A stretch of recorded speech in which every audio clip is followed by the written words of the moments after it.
오늘은 시편 121편 말씀을 읽었습니다. 본문을 보면 성전에 올라가는 노래 이런 표제가 붙어 있습니다. 특별히 시편 120편부터 시작해서 134편까지 성전에 올라가는 노래 이런 표제가 붙어 있는데 이스라엘 백성들은 성전에 가면서 올라간다 이런 표현을 쓰고 있는데 성전은 예루살렘의 시온산에 세워져 있고 성전을 향해서 하나님 앞으로 올라가는 그런 언덕의 산에 세워진 성전이니까 올라간다 이런 표현을 씁니다. 예루살렘 자체가 이제 그 900고지에 있는 산성입니다. 산성. 해수면에서부터 이제 900m 되는 높은 고지에 있는 산성인데 예루살렘에 올라가는 것도 이제 올라가는 길이지만은 특별히 성전까지 올라가는, 그래서 결국 이제 광야에서 모세가 지었던 성막, 회막, 그리고 이제 다윗과 솔로몬이 준비해서 이제 고정식 건물로 이제 성전을 짓게 된 거죠. 그래서 성전의 가장 중요한 의미는 하나님을 만난다 그런 뜻입니다. 하나님을 만나는. 그래서 흔히 회막, 미팅 플레이스라는 표현을 쓰는데 우리가 이 시간도 하나님 앞에 와서 예배 드리면서 하나님을 만나는 시간이 되기를 축복합니다. 궁극적으로 하나님을 만나고 하나님께 예배하는, 하나님을 찾는, 하나님께 올라가는 성도의 신앙의 자세, 또 우리가 왜 올라가느냐, 또 왜 올라가고 또 어떤 결과를 얻을 것인가 이런 것들을 시편 120편부터 134편 성전에 올라가는 노래 15편의 시편을 보면 우리가 이제 알 수 있는데, 먼저 시편 120편 1절을 한번 찾아보겠습니다. 1절만 읽겠습니다. 내가 환난 중에 여호와께 부르짖었더니 내게 응답하셨도다. 아멘. 성전에 올라가는 첫 번째 가장 중요한 이유는 환난 중에 여호와께 부르짖었다. 내게 응답했다. 그래서 내 집은 만민이 기도하는 집이고, 특별히 너희 중에 고난 당하는 자가 있느냐 저는 기도할지니라 하신 말씀처럼 환난 중에 기도하기 위해서 솔로몬이 성전을 봉헌할 때도 여러 가지 환난이 있고 시련이 있을 때 또 성전을 향해서 성전을 올라가서 이 전에서 기도하라라는 간구를 했고, 또 하나님께 기도하면 하나님은 하나님의 계신 곳 하늘에서 들으시고 사하여 주옵소서 그랬어요. 그러니까 성전이라는 이 작은 건물은 우리가 하나님을 만나는 자리이긴 하지만은 꼭 하나님이 이 성전에만 계신다 그런 의미는 아니죠. 열왕기상 8장 솔로몬이 성전 봉헌 기도를 할 때 하늘과 하늘들의 하늘이라도 주님을 용납할 수 없습니다. 하물며 내가 건축한 이 작은 성전이니까 이런 고백을 해요.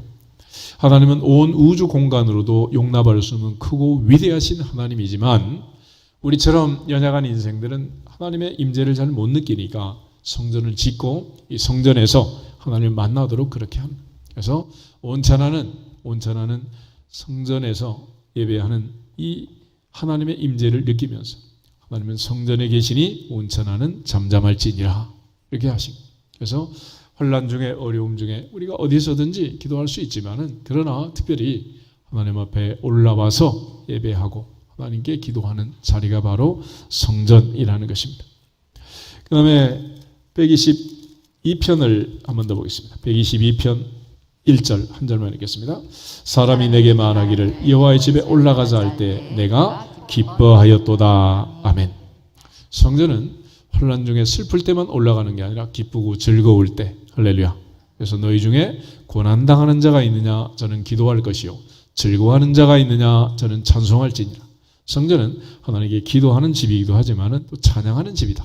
그래서 우리가 기쁜 일도 하나님 앞에서, 슬픈 일도 하나님 앞에서, 하나님 없는 이방인들은 기쁜 일도 하나님 없이, 슬픈 일도 하나님 없이 사는 사람들이지만 하나님의 백성들은 항상 기쁘고 즐거운 모든 일이 하나님 앞에서 이루어진 일이고 또 생사화복이 전능자의 손에 있음을 믿고 하나님 앞에 기뻐하는 것입니다.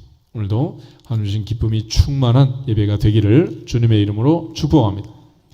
특별히 123편 1절을 한번 더 보시면 123편 하늘에 계시는 주여 내가 눈을 들어 주께 향하나이다. 아멘.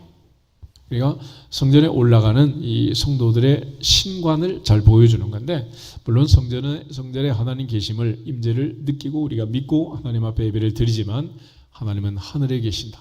그래서 예수님께서도 하늘에 계신 우리 아버지여, 하늘과 하늘들의 하늘이라도 용납할 수 없는 온 우주 공간에 충만하신 하나님 아버지를 믿는 것입니다. 그러나 하나님께서 택하신 곳, 하나님께서 내 눈이 항상 그곳을 지켜보겠다 말씀하신 그 성전에서 하나님을 만나도록 한 거예요. 특별히 125편 1절을 한번 더 읽겠습니다. 125편 1절, 여호와를 의지하는 자는 시온산이 흔들리지 아니하고 영원히 있음 같도다. 아멘. 그래서 시온산에 있는 그 성전에 올라가면서 하나님은 시온산을 지키시고 시온산을 창조하신 그 하나님은 시온산처럼 흔들리지 않고 영원히 존재하신다. 그 하나님을 의지하자라는 의미에서 성전에 이제 올라오는 거죠. 그런 측면에서 이제 오늘 시편 121편도 내가 눈을 들어 산을 보리라. 내가 산을 향하여 눈을 들리라. 나의 도움이 어디서 올까? 나의 도움은 천지를 지으신 여호와에게서로다. 이제 산천초목이 봄이 되어서 그린 컬러로 옷을 갈아입고 꽃이 피고 아주 아름다운 봄날을 맞이하고 있습니다. 그러나 산세 자체는 달라진 게 아무것도 없죠. 아무것도. 그래서 그 옛날 태초부터 지금까지 하나님이 창조한 그 모습 그대로 산천이 변하지 않는 것처럼 창조자 하나님은 영원부터 영원까지 변치 않는다. 예수 그리스도는 어제나 오늘이나 영원토록 동일하시니라. 그렇기 때문에 우리가 믿고 의지할 수가 있는 거예요. 만약에 계속 하나님이 흔들리신다면 어떻게 믿고 의지를 하겠어요? 우리의 마음처럼 하나님의 마음이 아침 저녁으로 바뀐다면, 하나님의 말이 어제 다르고 오늘 다르다면 어떻게 우리가 하나님을 믿고 신뢰할 수가 있겠습니까? 그래서 하나님의 말씀은 천지는 없어진다고 해도 1.1핵도 없어지지 아니하고 다 이루어지리라. 하나님의 말씀의 특징이 그런 거예요. 그래서 우리가 이제 전능하신 하나님, 그 하나님이 우리의 도움이심을 믿고 또 그렇게 믿을 수 있는 이유는 변치 않기 때문이다. 그래서 인간과 하나님을 비교하면 가장 큰 특징이 하나님은 불변하시고 인간은 변화무쌍하다라는 거예요. 인간 자체는 그래서 하나님 없이 홀로 서기를 하기가 참 어렵습니다. 대초에 하나님이 천지를 창조하시고 첫째 날, 둘째 날, 여섯째 날까지 보시기에 좋았더라. 마지막 날은 보시기에 심히 좋았더라. 그랬어요.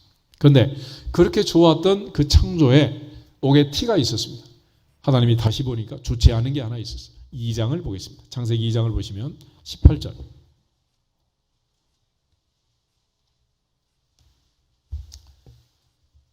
창세기 2장 18절 한 절만 같이 읽겠습니다. 여호와 하나님이 이르시되 사람이 혼자 사는 것이 좋지 아니하니 내가 그를 위하여 돕는 배필을 지으리라 하시니라. 아멘. 하나님 보시기에 다 좋았는데 사람이 혼자 사는 게 좋지 않다. 아담이 혼자 있는 게 좋지 않다. 그래서 사람은 혼자 있으면 좋지 않다. 돕는 배필로 하나님이 하와를 만드신 거죠. 우리 한자로 사람 인자를 보면 혼자 있는 게 아니죠. 둘이 서로 기대고 있을 때 사람이 되는 거예요. 그래서 하나님의 수는 홀수이면 완전수가 됩니다. 사람의 수는 짝수가 돼야 완전수가 되는 거예요. 하나님은 한 분 하나님, 삼위일체 하나님, 일곱영 모두 다 하나님은 홀로 계셔도 불안하지 않고 이상하지 않고 완전하고 완벽하신 거죠. 근데 사람은 혼자 있으면 이게 완벽하지가 않아. 친정아버지 홀로 계신다. 너무 좋아요? 그건 불안한 거야. 불안해.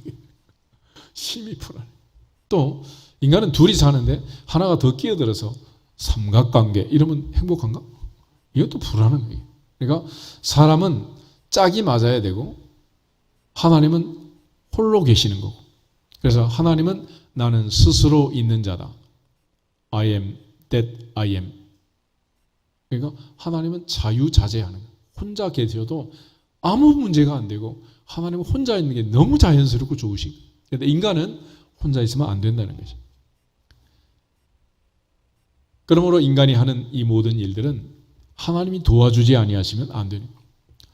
예수님께서도 그런 측면에서 하나님이 짝지어 주신 것을 사람은 나누지 못한다 그러죠. 그러니까 하나님께서 돕는 배필로 하와를 창조하고 둘이 하나 되어 돕는 삶을 살아라 그렇게 말씀하신 거죠. 예수님께서도 이 사실을 인정하셨고 모세 이혼 증서를 가지고 들이매는 자들에게 그들의 완악함을 책망하신 것입니다. 이처럼 하나님이 돕지 아니하시면 인생 만사는 허사다라는 거예요. 시편 127편 한번 더 보겠습니다. 시편 127편도 성전에 올라가는 노래인데 시편 127편은 특별히 솔로몬의 시편입니다. 솔로몬의 시편은 150편 중에 72편과 127편 두 편이 있는데 1절, 2절 이 두 절만 읽겠습니다. 여호와께서 집을 세우지 아니하시면 세우는 자의 수고가 헛되며 여호와께서 성을 지키지 아니하시면 파수꾼의 깨어 있음이 헛되도다. 너희가 일찍이 일어나고 늦게 누우며 수고의 떡을 먹음이 헛되도다. 그러므로 여호와께서 그의 사랑하시는 자에게는 잠을 주시는도다. 아멘. 솔로몬은 40년 동안 통치를 했습니다. 다윗 왕도 40년 통치를 했지만 다윗의 통치는 사울로부터 왕권을 넘겨받는 새로운 왕조를 여는 일이었기 때문에 험악한 시절을 많이 보냈죠. 7년 6개월 동안은 헤브론에서 유다 지파의 왕 노릇을 했고 33년 동안은 예루살렘에서 12지파의 왕으로 통일 왕국을 이루고 백전백성의 전리품을 모아서 성전 건축 준비와 더불어 그 아들 솔로몬에게 왕위를 넘기게 됩니다. 솔로몬은 40년 통치에 7년 동안 왕궁을 지었고 성전을 지었고 13년 동안 왕궁을 건축했습니다. 장마지 초한 20년 성전 건축과 왕궁 건축에 집중하게 되고 그가 또 20년 동안 수없이 많은 개발들을 하게 됩니다. 그 중에 특별히 이제 에시온 게벨이라는 무역항을 만들고 당시 여러 나라들로부터 이제 무역을 하고 해상 왕국이 되는 이런 통치자의 반열에 올랐어요. 그러나 그 솔로몬이 성전을 짓고 왕궁을 짓고 하면서 느낀 것은 하나님의 도우심, 하나님의 도우심. 21세기 요즘도 이제 러시아 우크라이나의 전쟁이 일어나고 초토화되는 이런 뉴스를 우리가 듣습니다. 그 옛날에 전쟁이 일어나면 성전 건축, 왕궁 건축 하겠습니까? 20년, 30년, 40년 통치 기간 내내 전쟁이 없이 평화 시대가 오니까 이게 할 수 있는 일이지 그러지 못하는 거예요. 불가능한 일 아니겠어요? 또 요즘도 이제 인플레이션이 일어나서 뭐 많은 물가가 오르고 자재가 값이 올라가고 품귀 현상을 이루고 이런 일이 비일비재한데 그 옛날 건축의 현장에 재료가 제때 공급이 안 되면 이게 되겠습니까? 산꼭대기에다 더군다나 성전을 짓고 왕궁을 짓는데 이 재료는 어디서 왔는? 레바논에서 가져왔는데 레바논에서 사람이 손으로 옮겨서 가져온 거예요. 먼저는 레바논에서 항구로 옮기고 배로 다시 요파 항구까지 옮겨가지고 거기서부터 예루살렘 그 산성 꼭대기까지 또 끌어올리고 그렇게 해서 했어요. 백성들을 3교대로 나눠가지고 한 달은 쉬고 두 달은 일을 하고 이렇게 해서 긴 세월 공사를 한 거예요. 이 어마어마한 공사를 할 때 이게 사람의 인력으로 사람의 계획대로 이게 되냔 말이에요. 그래서 솔로몬이 시편 127편에 그의 건축의 모든 과정을 통해서 그가 절실하게 깨닫고 깨달은 고백을 하고 있는 것입니다. 여호와께서 집을 세우지 아니하시면 세우는 자의 수고가 헛되고 여호와께서 성을 지키지 아니하시면 파수꾼에 깨어 있음도 허사로다. 할렐루야. 하나님이 도와주신. 그래서 잠언 16장 9절에 가면 사람이 마음으로 자기의 길을 계획할지라도 그 걸음을 인도하시는 분은 여호와시니라. 여호와시니라. 오늘도 우리가 아무리 많은 계획을 세우고 하지만은 우리는 내일 일을 알 수 없잖아요. 어떻게 될지, 그게 그대로 될지 안 될지 아무도 알 수 없는 세상을 살아. 이처럼 우리는 연약하다. 그래서 인생은 궁극적으로 서로 도우면서 살아야 되는 거지 우리가 믿고 의지할 대상이 되지 못하는 거예요. 그러므로 그 어떤 집도 남편이 믿음의 대상이 되고 아내가 믿음의 대상이 될 수는 없어요. 서로 도와주고 용서하고 덮어줘야 할 대상이지 오직 우리가 믿을 것은 전능하사 천지를 만드신 하나님 아버지를 내가 믿습니다. 하나님 아버지를 내가 믿습니다. 그 외에는 믿을 수가 없는 거예요. 시편 146편을 한번 보겠습니다. 시편 146편 1절에서 5절.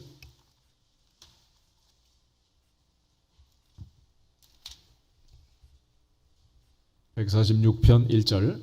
할렐루야, 내 영혼아 여호와를 찬양하라. 나의 생전에 여호와를 찬양하며 나의 평생에 내 하나님을 찬송하리로다.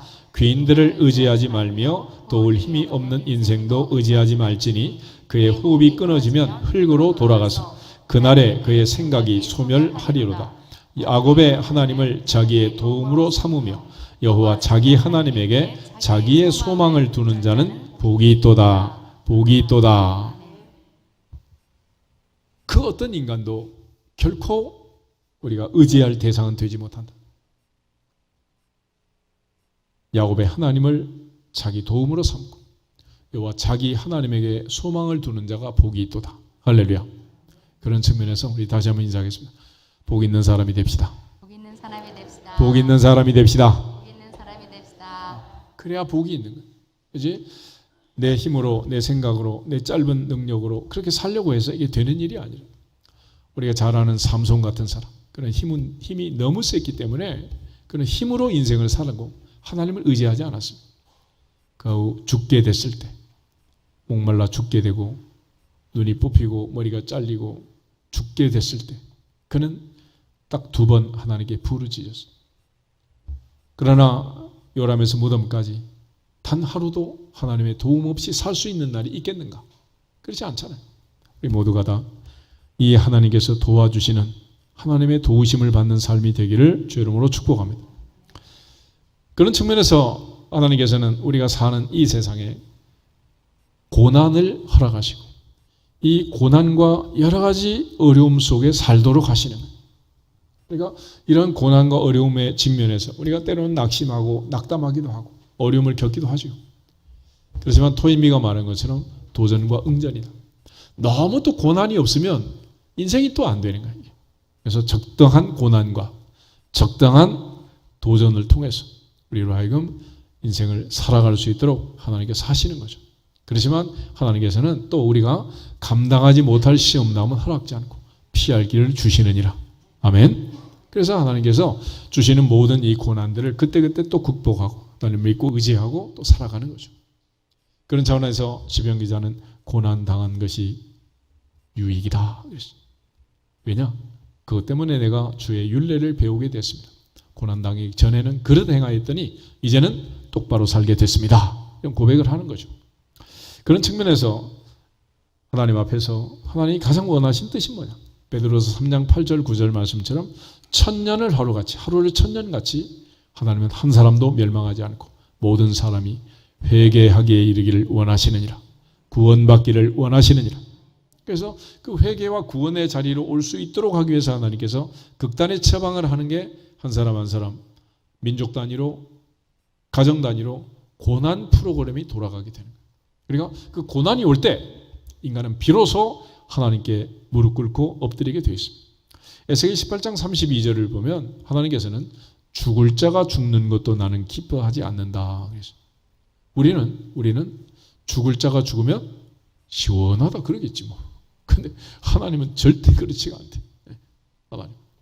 그러니까 형은 동생이 돌아왔을 때 동생을 비난하지만 아버지는 첫째도 둘째도 다 사랑스러운 아들 아니겠어요? 우리는 아무리 악한 자라고 세상에 없어야 된다고 말하지만 하나님은 그 사람도 죽는 걸 원치 않는다. 그래서 마지막까지 하나님이 기회를 주는 거예요. 십자가 옆에 강도처럼 마지막 회개의 기회를 주시느니라. 구원의 기회를 주시느니라. 그것이 하나님의 사랑이고 은혜였다. 그것 때문에 우리가 살아있는 거예요. 우리가 아직 연약할 때, 죄인이었을 때, 원수였을 때 하나님 그렇게 우리를 사랑하셨고 용서하셨기 때문에 우리에게도 이런 것이 7번 용서해라 말씀을 하시는 거죠.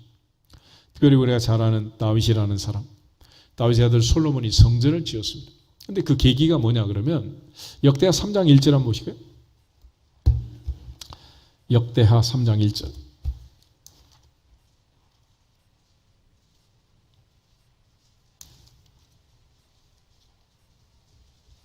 한 절만 읽어보겠습니다. 역대하 3장 1절.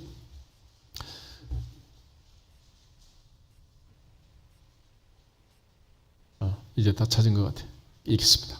솔로몬이 예루살렘 모리아산에 여호와의 전 건축하기를 시작하니 그곳은 전에 여호와께서 그의 아버지 다윗에게 나타나신 곳이요 여부스 사람 오르난의 타작마당에 다윗이 정한 곳이라. 아멘. 먼저 이 솔로몬이 성전을 건축했다 그랬습니다. 솔로몬. 여러분 우리가 일상적으로 읽으면 솔로몬이 건축했다. 그래 당연하지 맞지. 그래 솔로몬이 했지라고 생각할 수 있지만 그의 가정사, 인생사, 그의 엄마 아빠의 이 사건을 생각해 보면 솔로몬은 태어나야 되는 거예요? 태어나지 말아야 되는 거예요? 태어나야 돼, 태어나지 말아야 돼. 태어날 수 없는 애가 태어난 거야, 이게. 있을 수 없는 일이 벌어진 거죠. 그런데 하나님께서 다윗의 그 바세바 사건에 개입하셔서 선지자 나단을 통해서 책망하시고 첫째 아이가 죽고 하나님께서 그의 눈물의 회개를 받으시고 두 번째 아이가 태어났을 때 하나님이 여디디아라 여호와께서 사랑하는 자다 그런 이름을 붙여줬습니다. 그리고 하나님께서 다윗을 징계한 그것을 또 위로하시면서 주신 아들, 그래서 다윗이 아들의 이름을 솔로몬이라고 지었어요. 솔로몬이라는 이름은 샬롬, 평화라는 뜻입니다. 그래서 도저히 태어나지 말아야 할 이 아들이 하나님 앞에 사죄의 은혜로 회개의 결과로 하나님이 용서하신 결과로 태어났고 평화의 의미를 가진 솔로몬, 여호와께서 사랑하신다는 이 아들이 성전을 짓게 된 거예요. 그 다음에 예루살렘 모리아산에 성전을 건축했고 그곳은 다윗에게 하나님이 나타나신 곳이고 여부스 사람 오르난의 타작마당에 다윗이 정한 곳이다. 성전 부지와 관계 생각해 보면 예루살렘 모리아산에 성전을 지었다 그랬습니다. 이 모리아산이 어디냐? 창세기 22장을 보면 하나님께서 아브라함에게 명령하신 곳, 너는 모리아산에 가서 내 사랑하는 독자 이삭을 번제로 바쳐라. 하나님이 정하신 거예요. 하나님이 정한. 바로 그 모리아산에 솔로몬이 성전을 짓게 됩니다. 그런데 그 모리아산에 그 자리에 그냥 또 정할 수는 없잖아.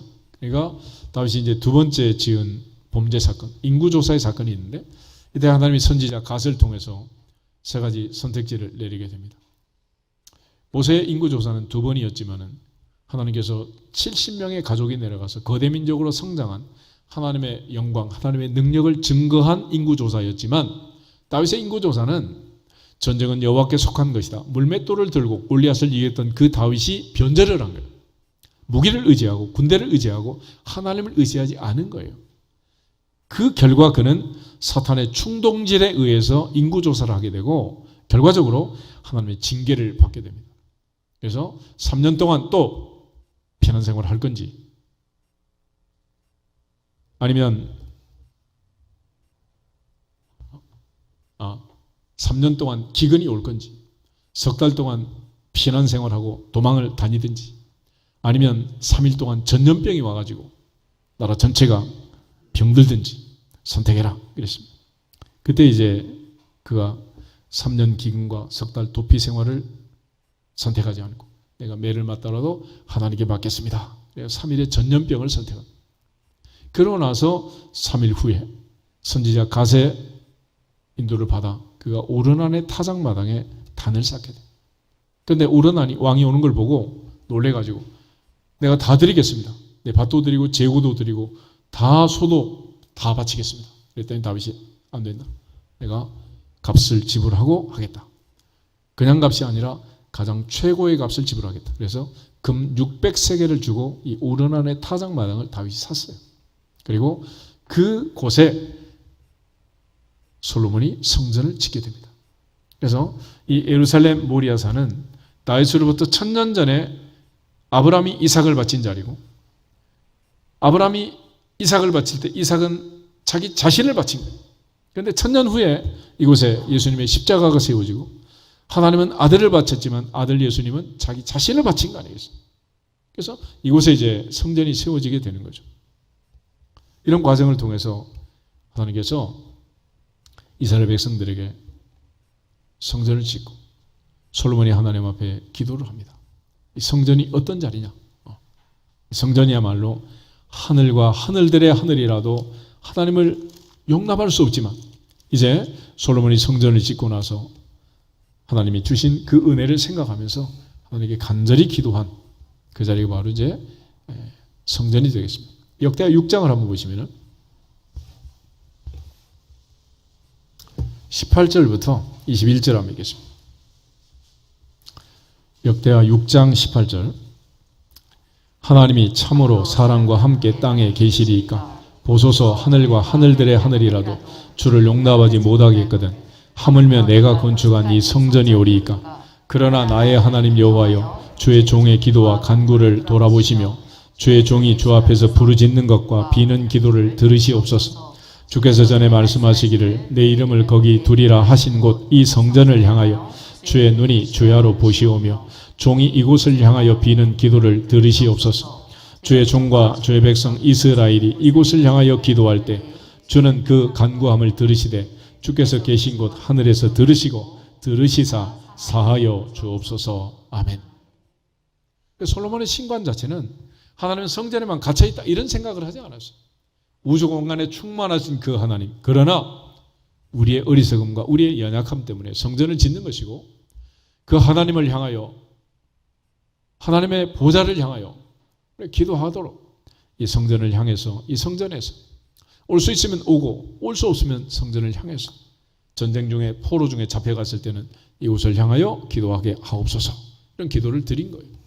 그러니까 하나님께서 이 솔로몬에게 성전을 짓게 하고 솔로몬이 성전을 지은 그 의미를 이렇게 설명합니다. 그러나 이 성전을 건축하기까지 따져보면 그의 아버지 다윗이 지은 그 모든 죄와 허물을 하나님이 용서하시고 바로 성전을 짓게 하시고 그는 전쟁의 피를 너무 많이 흘렸고 범죄자였기 때문에 그는 모든 걸 준비했지만 솔로몬이 이 모든 것을 봉헌하고 이제 완성하도록 하나님께서 평화의 왕을 세운 거죠. 그러므로 하나님께서 이처럼 성전을 세워주신 이유가 뭐냐? 이곳에 와서 회개하고 새로운 살 길을 찾도록 인도하시는 거예요. 아모스 5장을 한번 찾아보겠습니다. 아모스 5장을 보시면 4절에서 6절 1277페이지 구약성경 뒤로 가서 아모스 5장 4절에서 6절 같이 한번 읽겠습니다. 여호와께서 이스라엘 족속에게 이와 같이 말씀하시기를 너희는 나를 찾으라 그리하면 살리라. 베델을 찾지 말며 길갈로 들어가지 말며 부엘세바로도 나가지 말라. 길갈은 반드시 사로잡히겠고 베델은 비참하게 될 것임이라 하셨나니 너희는 여호와를 찾으라 그러면 살리라. 그렇지 않으면 그가 불같이 요셉의 집에 임하여 멸하시리니 베델에서 그들을 끌 자가 없으리라. 아멘. 너희는 여호와를 찾으라 그러면 살리라 그랬습니다. 여기 베델을 찾지 말고 길갈로 가지 말고 부엘세바로 가지 말라 그랬는데 북쪽 이스라엘 나라의 형편이 아모스 당시 베델은 어떤 자리였느냐? 원래 창세기 28장에 베델은 베이트는 집이고 엘은 하나님이라는 하나님의 집. 이 집에서 이제 야곱이 서원기도 하고 하나님 앞에 주신 은혜를 체험했던 자리가 이 베델이었는데 느바세 아들 여로보암이 북쪽 이스라엘을 세우면서 베델과 단에 금송아지 우상을 만들었습니다. 그러니까 이름은 하나님의 집인데 가보면 누가 있느냐? 금송아지가 있는 거예요. 그러니까 금송아지 우상이 있기 때문에 베델을 찾지 말라, 길갈로 가지 말라, 부엘세바로도 가지 말라. 너희는 여호와를 찾으라 그러면 살리라. 그러므로 우리 오늘도 하나님을 만나는 예배자가 되기를 축복합니다. 그것이 살 길이라. 그것이 사도행전 10장에 가면 고넬료가 베드로를 신방을 받습니다. 그리고 그가 고백을 해요. 뭐라고 고백하느냐? 우린 지금 하나님 앞에 있습니다. 하나님 앞에 있습니다. 사도행전 10장 한번 보실까요? 사도행전 10장.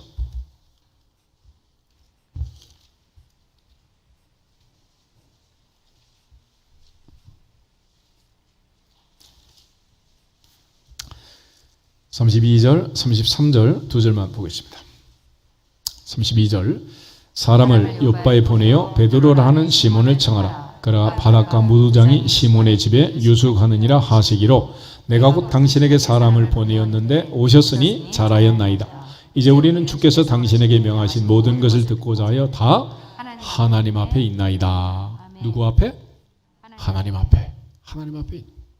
그래서 우리가 예배드리는 이 시간은 누구 만나는 시간? 하나님을 만나는. 기도를 통해서, 찬양을 통해서, 봉헌을 통해서, 말씀을 통해서 하나님을 만나는 것입니다. 우리 모두가 하나님 만나는, 하나님 만나고 사는 여호와를 찾으라 그러면 살리라. 남편도 아내도 부모도 자녀도 손자 손녀도 대를 이어 하나님께서 휘장 가운데로 열어놓으신 새로운 살 길을 통해서 지성소에 들어가 하나님을 만났던 대제사장처럼 하나님 만나는 예배자가 되기를 축복합니다. 그런 점에서 우리는 왕같은 제사장이 된 거예요. 그래서 예배는 뭐냐? 하나님을 감동시키고 하나님을 기쁘게 하는 거예요. 하나님. 그러면 산다. 그러니까 그동안 신앙생활의 가장 큰 문제는 뭐냐? 그러니까 하나님의 도움을 받고 하나님을 의지하고 하나님께 요청을 하고 하나님께 기도해야 되는데 바리새인들은 기도할 때도 사람 앞에서 큰 거리 어기서서 사람 보라고, 구제할 때도 나팔 불면 사람한테 자랑하고, 금식할 때도 사람 앞에 자랑하고, 사람 앞에.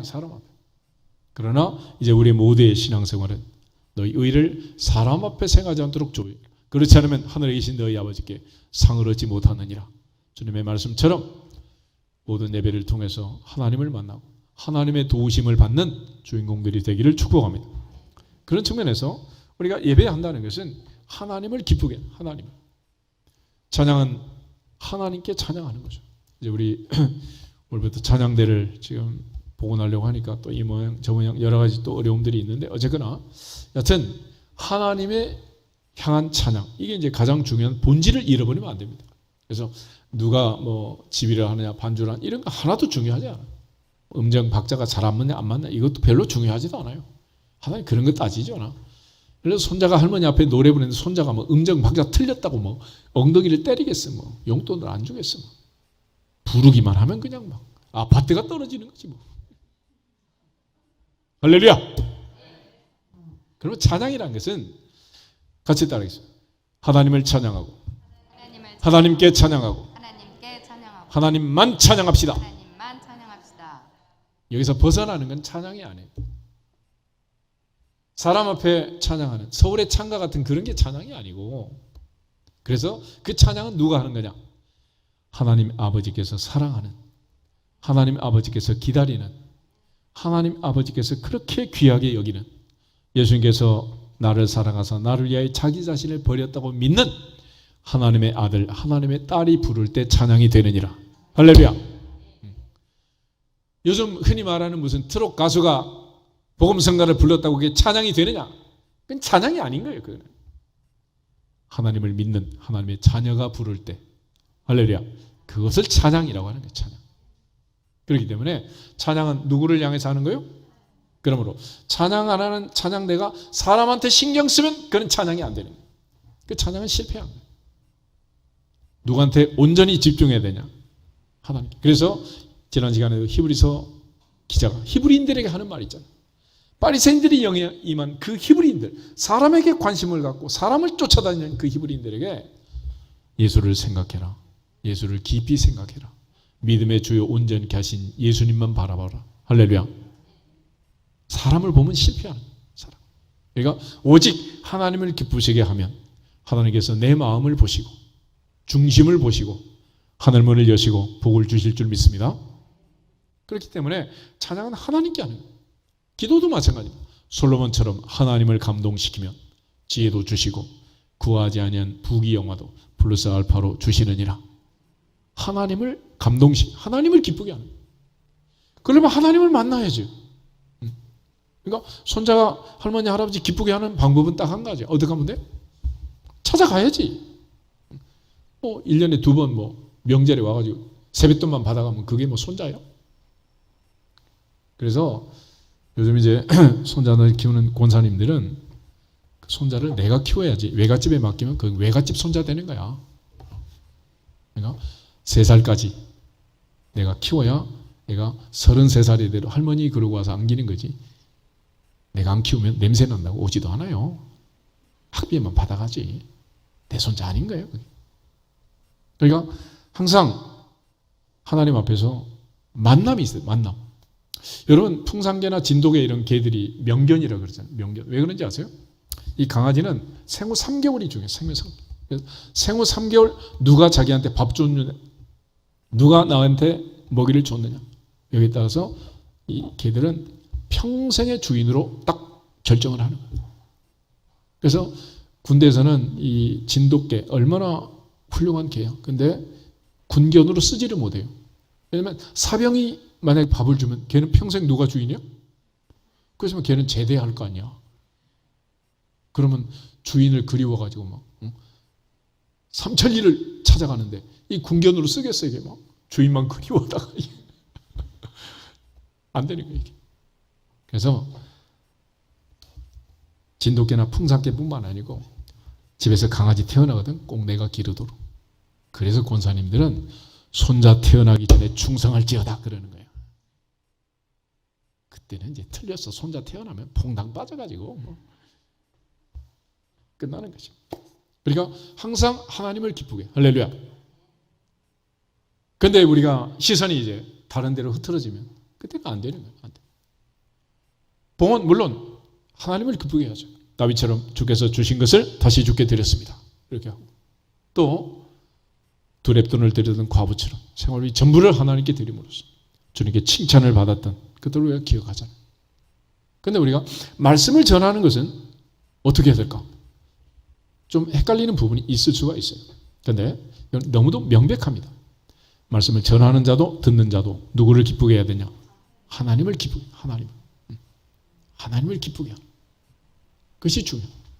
여러분 예를 들어서 여러분들이 비싼 고액과외를 시키는데 내 아들이, 내 딸이 선생님한테 공부를 배우면서 최종적으로 누구를 기쁘게 해야 되는 거예요?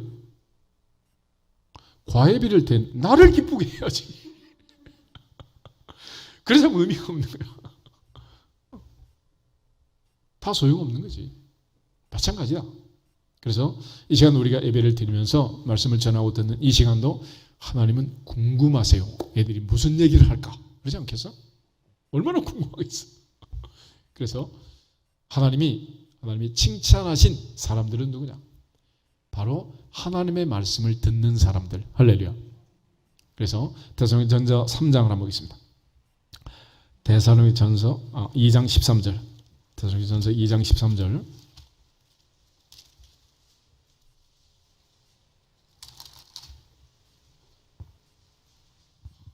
데살로니가전서 2장 13절 한 절만 가지겠습니다. 이러므로 우리가 하나님께 끊임없이 감사함은 우리가 너희에게 들은 바 하나님의 말씀을 받을 때에 사람의 말로 받지 않고 하나님의 말씀으로 받음이니 진실로 그러하도다. 이 말씀이 또한 너희 믿는 자 가운데서 역사하느니라. 아멘. 그래서 고넬료가 베드로가 왔을 때 우리는 당신의 말을 듣기 위하여 당신 앞에 있습니다. 그렇게 하지 않고 우리는 하나님의 말씀을 듣기 위하여 하나님 앞에 있습니다. 할렐루야. 그래서 데살로니가 교회 성도들 칭찬합니다. 이들은 사도 바울의 설교를 들을 때 바울의 말로, 사람의 말로 듣지 않고 하나님 말씀으로 받았고, 이 말씀은 믿는 자 속에서, 하나님 말씀으로 믿는 자 속에서 역사하신 것입니다. 사무엘이 하나님 말씀을 전할 때 하나님은 그 말이 땅에 떨어지지 않도록 했어요. 우리의 마음의 옥토에 떨어져서 열매 맺도록 하신 거예요. 그러면 말씀을 전하는 사람은 어떻게 하는가? 전하는 사람도 역시 마찬가지. 듣는 사람을 기쁘게 하는 게 아니에요. 하나님을 기쁘게 해야 한다. 갈라디아서 1장을 한번 보겠습니다. 갈라디아서 1장.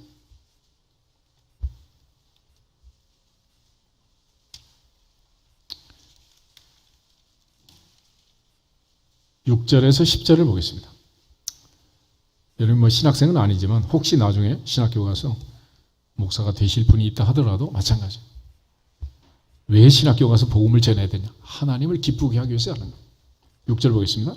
그리스도의 은혜로 너희를 부르신 이를 이같이 속히 떠나 다른 복음을 따르는 것을 내가 이상하게 여기노라. 다른 복음은 없나니 다만 어떤 사람들이 너희를 교란하여 그리스도의 복음을 변하게 하려 함이라. 그러나 우리나 혹은 하늘로부터 온 천사라도 우리가 너희에게 전한 복음 외에 다른 복음을 전하면 저주를 받을지어다. 우리가 전에 말하였거니와 내가 지금 다시 말하노니 만일 누구든지 너희가 받은 것 외에 다른 복음을 전하면 저주를 받을지어다. 이제 내가 사람들에게 좋게 하랴 하나님께 좋게 하랴 사람들에게 기쁨을 구하랴 내가 지금까지 사람들의 기쁨을 구하였다면 그리스도의 종이 아니니라. 아멘. 그리스도의 종은 누구를 기쁘게 한다? 하나님을 기쁘게 한다. 그리스도를 기쁘게 해야죠. 그러니까 말씀을 전하는 사람은 하나님의 말씀을 전하는 거예요. 우리가 모세가 80이 됐을 때 하나님이 그를 불렀습니다. 그래서 모세가 거부했죠. 뭐라고 했습니까? 나는 입이 둔하고 혀가 뻣뻣해서 못합니다. 그랬어요. 에레미야에게 하나님이 찾아오셨는데 나는 아이라 말할 줄을 모릅니다. 그랬습니다. 그래서 하나님께서 그러니 몰랐구나. 그리고 가지 않고 모세에게 뭐라고 했어요? 내 형 말 잘하는 아론이 있지 않느냐? 나는 너에게 말할 것이고 너는 내 말을 아론에게 전하면 아론이 스피커가 돼서 얘기할 거다. 그랬습니다. 에레미야에게는 나는 아이라 말할 줄을 모릅니다. 그랬는데 너무 걱정하지 마라. 두 가지만 해라. 첫째, 누구에게 가라고 하든지 그 사람에게 가고 무슨 말을 하라고 하든지 그대로만 전하면 된다. 그랬습니다. 엘리는 어린 사무엘이 하나님의 음성을 듣고 자기 가문의 미래를 알았다는 것을 깨달았습니다. 그리고 아이 사무엘에게 부탁합니다. 여호와께서 내게 말한 그대로 한마디도 빼지 말고 내게 다 알려다오. 그랬습니다. 그러니까 선지자라는 것은 하나님의 말씀을 그대로 전하는 거예요. 그렇게 하면 누가 기뻐한다? 하나님이 기뻐하는 거예요. 근데 여기다가 MSG를 치고 사람이 좋아하도록 소금도 넣고 고춧가루 넣고 비벼가지고 사람 입맛에 맞추면 된다 안 된다? 된다 안 된다? 그건 안 되는 거예요. 그래서 우리는 입에 좋은 것만 먹고 전부 몸을 망치는 거지. 하나님 말씀을 안 듣고. 그러니까 하나님 먹으라는 대로 먹어야 되는데 안 하는 거예요. 그래서 하나님 말씀대로 사는 인생은 재미없는 천국 그래. 근데 하나님 말씀을 벗어나서 살면 재미있는 지옥이 됩니다. 결과적으로 하나님께서는 우리를 위하여 우리의 영원한 미래를 위해서 말씀을 주시는 건데 우리 늘 거기다 이제 변절을 시키는 거죠. 그러니까 항상 하나님 앞에서 말씀을 듣는 자들은 내게 주시는 하나님의 음성을 들어야 되고 말씀을 전하는 사람은 하나님 말씀만 전해야 되는 거지. 이 사람 저 사람 자꾸 눈에 들어오고 신경 쓰고 그러면 아무것도 못하는. 그래서 미국 교회 같은 데는 강조할 수 없는 게 너무 많아. 주일 성수, 11조, 이혼 뭐 이런 얘기 못해요. 하려고 보면 다 보이는데 뭐. 그러면 또 목사님 나들어가 있다 그러면 또 이제 뭐 풍비박산 날 거 아니야. 그러니까 좋은 게 좋은 거라고 그냥 모든 환자는 빨간 약 발라주고 반창고 붙이고 잘 될 거요. 그리고 끝나는 거야. 의사가 만약 그렇게 진료를 한다면 된다 안 된다? 된다 안 된다? 말도 안 되네. 그래서 요즘 대부분의 메신저가 메시지를 전하지 못하고 그냥 마사지하고 끝내는 거예요. 그러니까 이게 변화가 없는 거지 뭐. 결국은 누구한테 손해요? 우리 모두에게 다 손해야. 전하는 자도 손해, 듣는 자도 손해, 다 시간 낭비하고 있는 거죠. 그래서 우리 모든 예배의 초점은 누구를 기쁘게? 하나님을 기쁘게 한다. 그런데 이게 보통 그렇게 되지 않는다. 그래서 하나님께서는 고난 프로그램을 통해 가지고 고난이란 극단 처방을 통해서 그 자리에 오도록 바꾸는 거예요. 그래서 고난은 위장된 축복이고 우리가 회개하고 구원받을 수 있는 유일한 터닝 포인트, 전환점이 되는 것입니다. 역사적으로 이런 전환점을 만들었던 자리가 애굽의 430년 종살이, 바벨론 포로 70년 이런 게 되는 거예요. 예레미야 29장을 한번 찾아보겠습니다. 예레미야 29장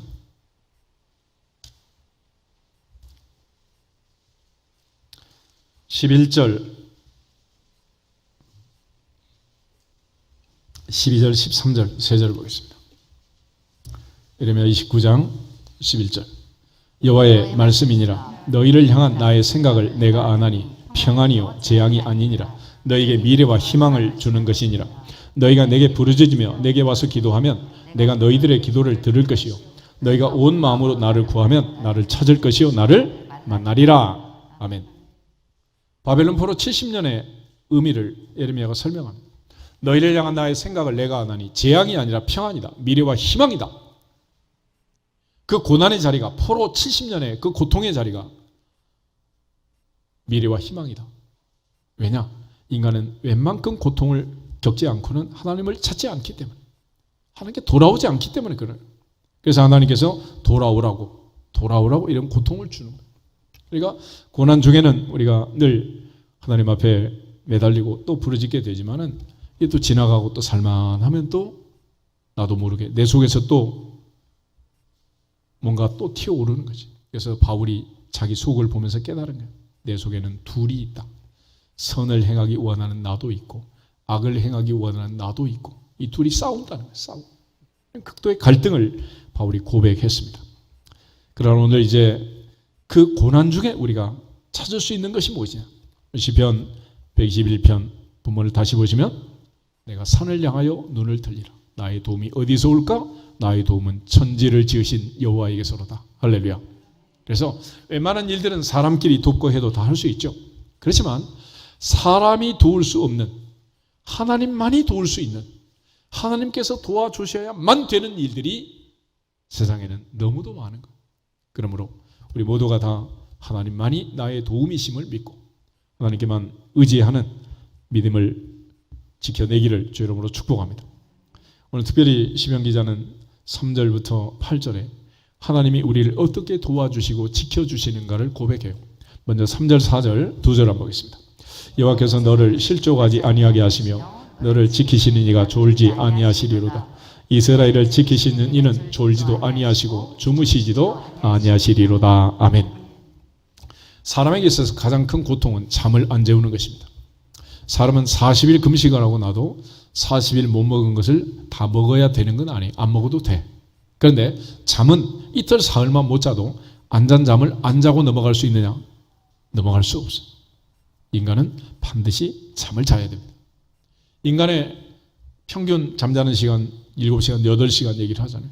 그러니까 3분의 1이 그냥 잠자다가 그냥 지나가는 건데 그 잠을 통해서 하나님께서는 리셋을 하시고 사랑하는 자에게는 뭘 준다? 잠을 준다. 잠을.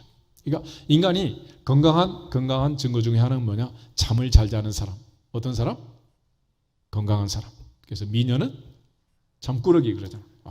잠을 잘 자야 얼굴도 피부도 맑아지고 좋아지는 거지. 잠 못 자고 푸석푸석하면 아무리 비싼 화장품 발라도 소용없어요.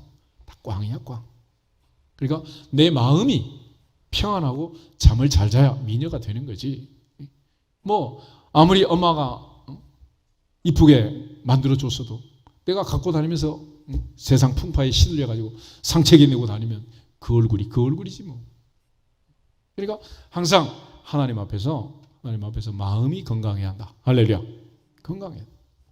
그런데 하나님은 졸지도 않고 주무시지도 않고 우리를 지켜주신다는 거예요. 여러분 어젯밤에도 깊은 잠을 주무시고 오늘 주일을 맞이했는데 심장과 피부가 멈추지 않게 하시고 우리 호흡이 멈추지 않게 하시고 하나님은 마지막 호흡 닿을 때까지 우리를 지키시는 분, 나를 지키시는 줄 믿습니다. 그래 걱정하지 말라는. 그러니까 어떤 사람 막 불안해가지고 잠을 못 자는 사람 많은데 걱정하지 마라. 걱정하지 마. 하나님이 다 지켜주신. 두 번째는 5절 6절 보겠습니다. 여호와는 너를 지키시는 이시라. 여호와께서 내 오른쪽에서 내 그늘이 되시나니 낮에 해가 너를 상하게 하지 아니하며 밤의 달도 너를 해치지 아니하리로다. 아멘. 이는 광야 40년 하나님께서 이스라엘 백성들 지켜주셨던 광야의 지킴이가 되셨던 하나님을 노래하는 것입니다. 특별히 광야 사막은 일교차가 심해서 보통은 살 수 없는 자리 아니겠습니까? 낮에는 너무 더워서 밤에는 너무 추워서. 그런데 그늘이 되면 시원합니다. 지금도 이제 뭐 아랍 지역이라든지 이런 지역에 가면 뭐 성주시를 가도 마찬가지지만은 낮에 너무 더워가지고 힘들어.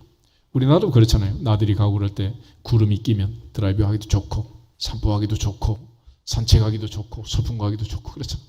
약간 흐리면 그것처럼 구름 기둥 밑에 가면 시원한 거예요. 또 밤에는 불기둥이 나타나서 추위를 달래줬습니다. 이처럼 하나님께서 주야로 40년을 보호하시고 지켜주신 것처럼 오늘 우리의 인생길도 이와 같이 지켜주시는 줄 믿습니다. 하나님은 우리를 지켜주신다.